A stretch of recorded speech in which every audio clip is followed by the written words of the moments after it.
আন্দোলন কন্টিনিউ করতে থাকে। তো সময়ের প্রেক্ষাপটে মোহাম্মদ আলী জিন্নাহ মারা যান। পাকিস্তানের পরবর্তী সময়ের প্রধানমন্ত্রী খাজা নাজিমুদ্দিন 1952 সালে ঢাকায় এসে জিন্নাহর সাথে সুর মিলিয়ে একই ঘোষণা দেন যে রাষ্ট্রভাষা হিসেবে পাকিস্তানের একমাত্র ভাষা হবে উর্দু।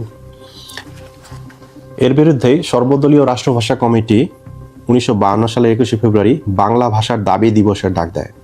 আর এই দিন ছিল পাকিস্তানের প্রাদেশিক পরিষদের বাজেট অধিবেশনের দিন। তো এই দিন 144 ধারা জারি করা হয়। আর এই 144 ধারার বিরুদ্ধে তৎকালীন ছাত্র সমাজ সভা করা শুরু করে ঢাকা বিশ্ববিদ্যালয়ের কলাভবনে, মেডিকেলের সামনে। শেরে বাংলা একে ফজলুল হকের নেতৃত্বে এই 144 ধারার বিরুদ্ধে একটা গণমিছিল শুরু হয়। এই গণমিছিল সামনের দিকে এগোতে থাকলে পুলিশ এবং সেনাবাহিনীর উদ্যোগে এই মিছিলের উপর গুলি চালানো হয়। আর এই গুলিতেই শহীদ হন বরকত, রফিক, জব্বার।